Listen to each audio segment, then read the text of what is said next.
Assalamualaikum warahmatullahi wabarakatuh.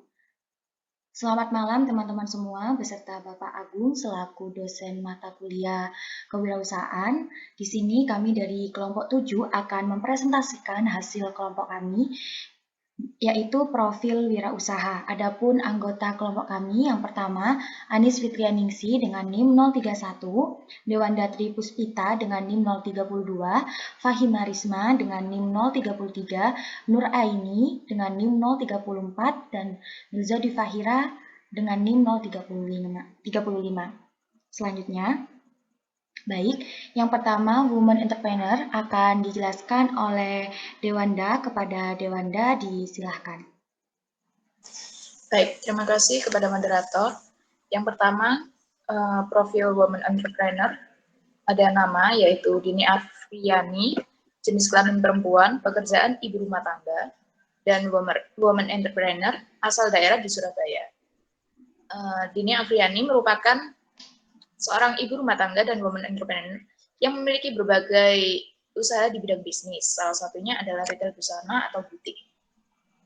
Didirikan pada tahun 2012 dengan nama Almara Butik, Bu Dini ingin memberikan kesan busana wanita yang elegan, namun masih rapi dan sopan. Untuk mempromosikan usahanya, Bu Dini memilih sosial media sebagai alat pengembangan bisnis, seperti Instagram, website, dan WhatsApp. Selain itu, Bu Dini dan beberapa pegawainya juga aktif mengikuti pameran-pameran yang selalu diadakan di pusat perbelanjaan. Di slide sudah ditunjukkan hasil produk dari Almara Butik. Sekian yang dapat saya sampaikan. Terima kasih. Saya kembalikan ke moderator. Baik, terima kasih Dewanda atas penjelasannya. Selanjutnya akan dijelaskan oleh Fahima. Kepada Fahima disilahkan. Ya, terima kasih moderator atas waktunya. Di sini saya akan menjelaskan mengenai minority entrepreneur. Di sini narasumbernya adalah Bapak Burhan dengan umur 25 tahun yang merupakan karyawan Kue Apang Pela. Beliau berasal dari Garut.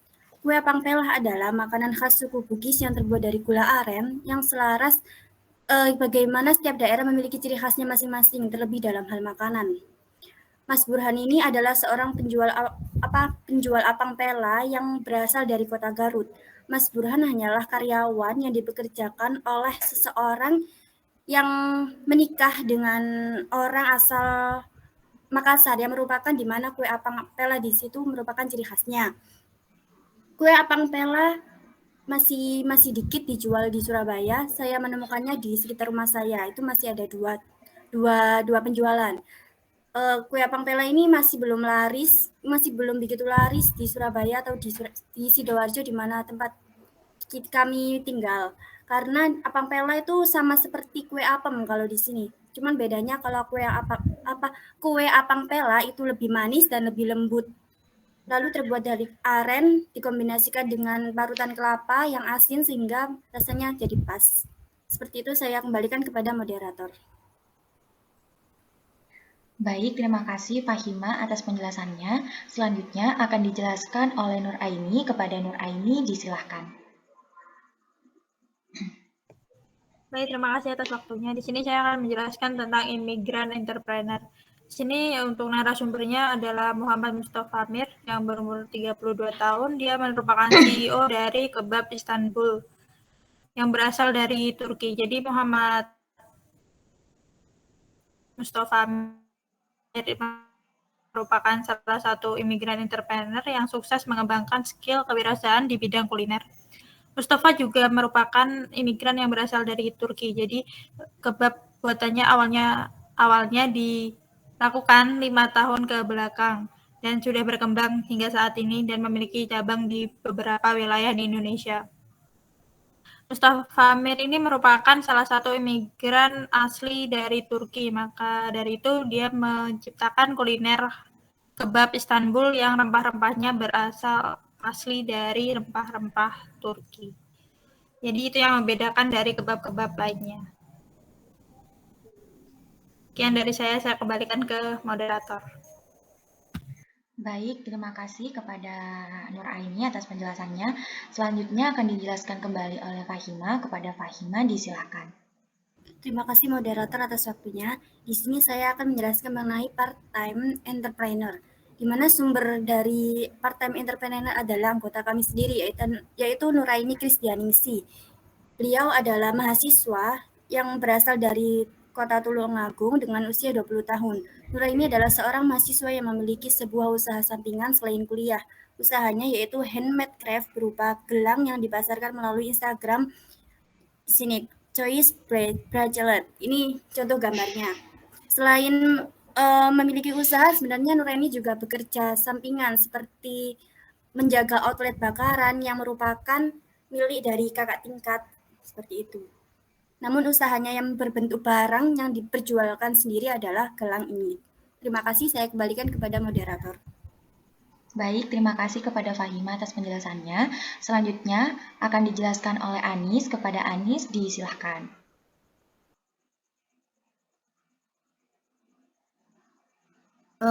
Baik, saya akan menjelaskan tentang home-based entrepreneur. Dan yang pertama ini ada informasi narasumber.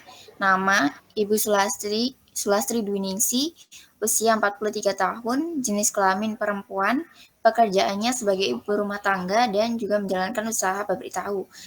Alamatnya Kecamatan Sambeng, Kabupaten Lamongan. Jadi Ibu Sulastri ini merupakan ibu rumah tangga yang juga menjalankan usaha pabrik tahu sejak tahun 1997. Dari sini, Ibu Sulastri mengalami pasang surut saat mulai usahanya, karena alat yang digunakan untuk membuat tahu sangat mahal dan membutuhkan banyak biaya. Namun, beliau tidak patah semangat dan berani mengambil resiko dalam merintis usaha ini. Beliau memutuskan untuk mengembangkan usaha sari tahu ini karena menyadari peluang itu dan mencoba memanfaatkan peluang yang ada.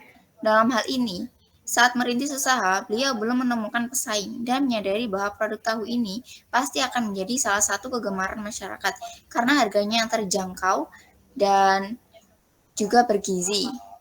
Nah, sehubungan dengan ini, beliau juga berharap bahwa usahanya akan menjadi lebih maju dan bermanfaat bagi orang lain.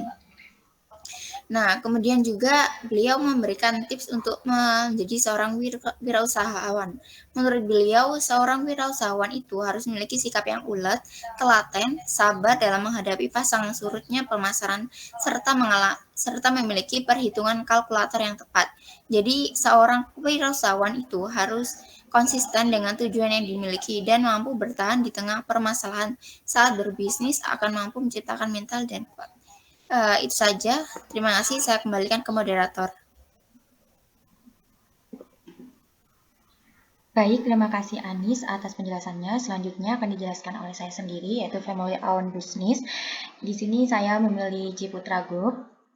Selanjutnya, Ciputra Group merupakan salah satu bisnis atau usaha yang bergerak tidak hanya dalam bisnis properti, namun bisnis yang lain.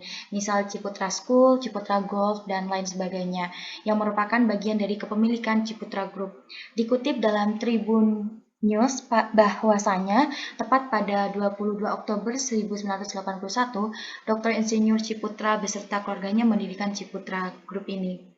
Nah, Ciputra ini merupakan usaha yang didirikan keluarga yang dikenal sejak pada tahun 1994 dengan perusahaan induknya yakni PT Ciputra Development Tbk yang didirikan oleh Ji Jinhwan yang merupakan lulusan dari Institut Teknologi Bandung pada tahun 1960 dengan gelar sarjana arsitektur. Dan beliau ini juga meninggal pada Rabu 27 November 2019 di Singapura dan meninggalkan istri dan 4 orang anak yang akan meneruskan bisnis Ciputra Group. Diketahui bahwa Ciputra Group diwariskan hingga tiga generasi, yakni yang pertama Dian Sumeler, istrinya, Rina Ciputra Sastrawinata, anak sulung dan menjabat sebagai komisaris utama sejak tahun 2016. Lalu kedua Junita Ciputra yang merupakan anak kedua. Ketiga, Chandra Ciputra menjabat menjadi Direktur Utama sejak tahun 2002. Yang keempat, Cakra Ciputra yang menjabat sebagai Direktur sejak tahun 1991. Budiarsa Sastrawinata, lalu Harun Hajadi. Sehingga dapat dikatakan bahwasanya Ciputra Group merupakan family-owned business yang dimana dikelola secara turun-temurun dari generasi ke generasi sebagai penerus kepemilikan usaha atau bisnis keluarga. Baik, itu yang dapat saya jelaskan. Selanjutnya akan dijelaskan oleh Nur Aini. Kepada Nur Aini, disilahkan. Baik, terima kasih moderator. Selanjutnya ada co-trainer, di mana di sini kita mengambil contoh yaitu Rans Entertainment.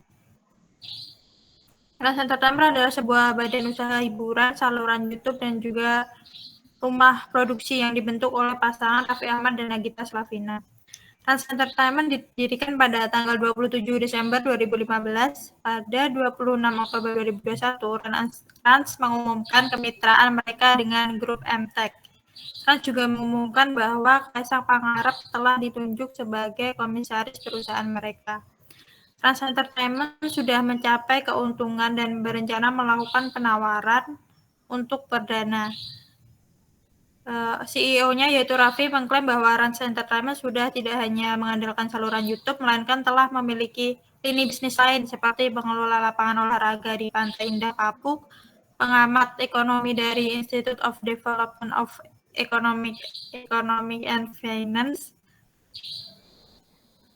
Namun Nailul Huda mengatakan bahwa Rans belum siap untuk melakukan penawaran umum perdana pada tahun 2022 karena masih mengandalkan nama besar pemiliknya yaitu Raffi Ahmad dan Nagita Slavina. Pada Februari 2022, Rans mengumumkan lewat siaran pers bahwa mereka berinvestasi untuk aplikasi konten audio noise yang menyuntikkan modal besar 5,75 miliar kepada pemilik Noise. Selain Noise juga ada Mahaka Radio Integra untuk pengembangan aplikasi tersebut. Rans Entertainment per bulannya mencapai sekitar 7,93 miliar dalam kanal YouTube yang mereka kelola. Sekian dari saya kembalikan ke moderator. Baik, terima kasih Nur Aini atas penjelasannya. Ya, bisa ke slide 17, Mbak. Usaha yang terlihat besar memiliki banyak perjalanan di baliknya. Ini merupakan buah kata dari kami. Terima kasih.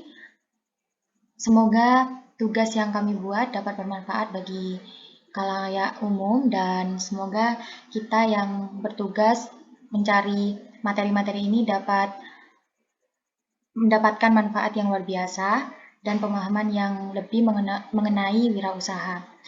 Sekian dari kelompok 7. Apabila ada salah kata atau perbuatan, mohon maaf.